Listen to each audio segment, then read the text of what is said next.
So what's up guys, it's here by Quadgy, and welcome back to another big baller video on Call of Duty Black Ops 6 Multiplayer Ranked Play Season 3.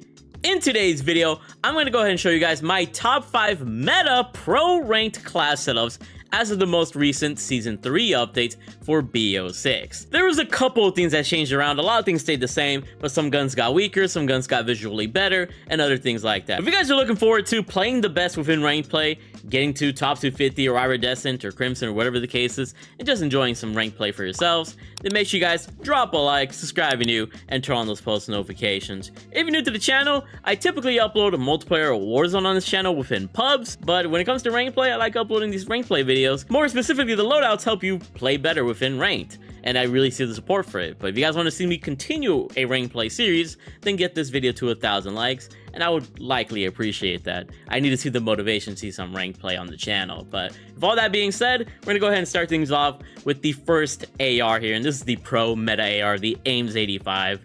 All the pros use it. It's just that gun to use within the AR meta. So let's go ahead and show you guys the ultimate class setup for this 5 attachment build. So optic wise, I'm gonna go ahead and use the AccuSpot reflex. Some people like this reflex, some people like the Kepler microflex. It's kind of up to you, whatever you kind of like. Some people like the Volsky, which is also really clean. But just use whatever optic you're comfortable with and stick with that. The muzzle here is going to be the ported compensator because that first shot accuracy is very important within multiplayer, and especially because you're just going to be bodying people very quickly and then moving on to another opponent.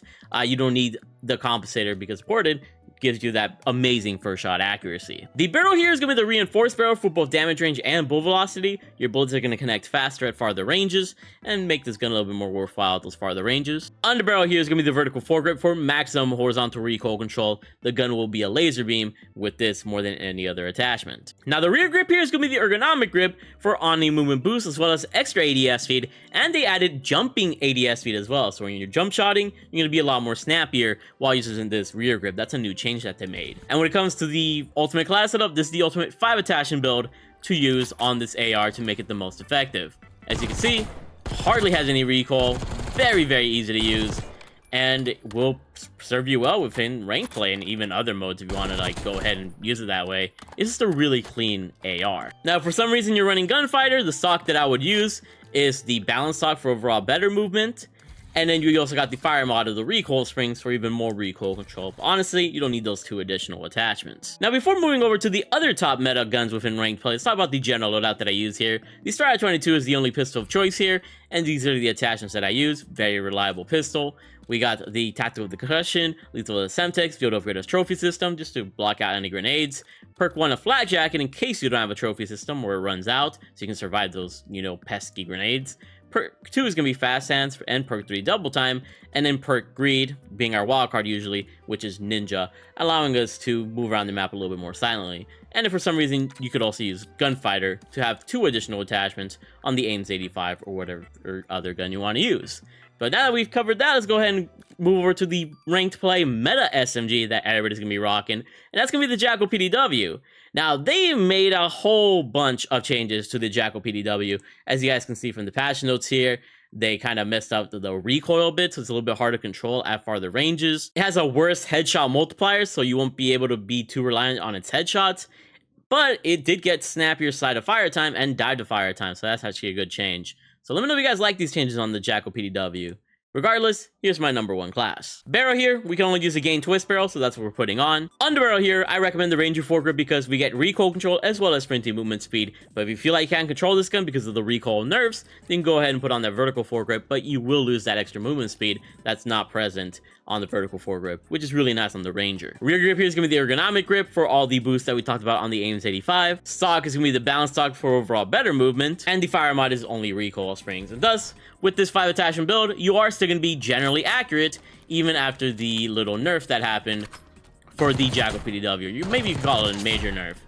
Still extremely accurate and is what's going to be usable at these, short to medium ranges. But because of the recoil nerf, I can't lie, it's a little bit harder to hit those very far range shots. So that is what they wanted to do. They wanted to make the Jackal PDW a little bit less versatile. But it's still a really great SMG to use within ranked. Now moving on over, we got the other AR that's available within ranked play here, and that's going to be the GPR 91. Even more accurate than the Ames 85, and still a beast here within ranked. Let's check out the loadouts. The optic here that I'm running is the AccuSpot Reflex, but of course you can use whatever optic you're the most comfortable with. Muzzle here is going to be the ported compensator for the reasons that I've already stated earlier with the Ames. The barrel here is going to be the reinforced barrel for both damage range and bullet velocity, allowing us to be a lot more reliable when it comes to super far ranges. Underbarrel, I actually do prefer the Ranger foregrip for that extra movement speed, because the gun is already super accurate and you don't need that extra accuracy from the vertical. And the rear grip is going to be the ergonomic grip for all the boosts in terms of speed and snappiness of the weapon. And when it comes to the 5 attachments that we got here, the GPR 91 is just like the Ames in a sense. Very easy to use, super accurate. This kind of depends on what you like moving with. And I do like this gun because of its amazing movement speed, even more comparable than the Ames 85. So really up to you. Both ARs are nice. Now moving on to the SMG that I think is the best within ranked play and even more competitive than the Jackal, that's gonna be the C9. Time to kill wise, it defeats the Jackal PDW, even more so now with the recoil reductions that the Jackal PDW got. So I think the C9 is top dog. So let's go and show you guys the loadouts that I'm rocking with the C9. Muzzle here is going to be the ported compensator, of course. The barrel here is actually going to be the long barrel. There's another advantage that this gun has. We don't got to use the gain twist barrel. This allows us to extend our damage range further and thus be even more meltier at range. Underbarrel here is going to be the Ranger foregrip with recoil control and movement speeds. Rear grip is going to be the ergonomic grip for the on-and-movement boost as well as extra ADS speed. And the stock of the balance stock for overall better movement in all directions. And with these 5 attachments, man, the freaking C9 is just hands down the best SMG in the game.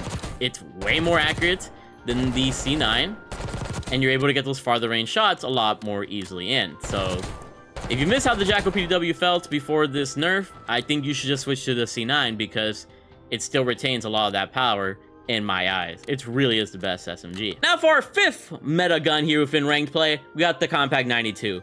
Absolutely blows the rest of the SMGs within ranked play out of the water. Super competitive time to kill. Only problem is that its recoil is ridiculous. So up to you if you want to use this beast. Let's show you guys the class. Muzzle here is going to be the ported compensator, but if you wanted to, I could recommend the compensator here just because you're going to be shooting through that first shot accuracy super quickly. And you might want to just have overall better recoil because you're going through bullets pretty fast with this gun. The barrel here that I wanted is the reinforced barrel for both damage range and bullet velocity, but don't be afraid of the long barrel. It might even be more beneficial in this case. Underbarrel wise, we gotta use a vertical foregrip. The thing kicks like a truck. Rear grip here is gonna be the ergonomic grip for all the on-the-movement boosts as well as extra ADS speed. And the stock of the balance stock for overall better movement.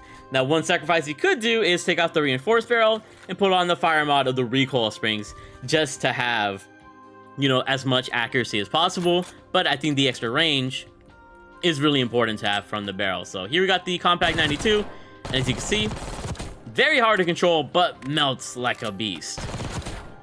Takes these fools out very quickly, but once you stretch the ranges out, then that's where you're completely screwed. But it's still possible to beast with this weapon, so try it out for yourselves. Statistically, it is amazing. And I mean, there's only freaking 6 guns in ranked play, so of course I'm going to show you guys the last SMG.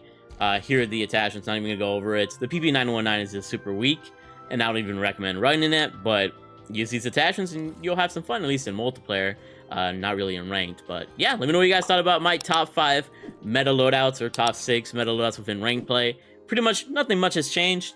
Just wanted to update you guys on the little nerfs that happened and buffs. Also forgot to mention that the GPR 91 got a better visual recoil, so it's also a lot more cleaner than the Ames 85 after this patch, so that's something to kind of think about. But overall, ranked play is going to be ranked play.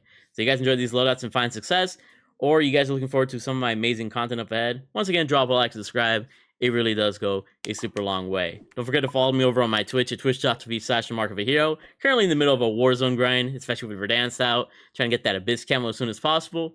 And I hope to see you there, especially if my videos have been helping you. Like I said, we're mixing in multiplayer, we're mixing in Warzone. Definitely going to be more heavier on the Warzone side, but who knows? The support of these videos do make a difference. Anyways, stay amazing.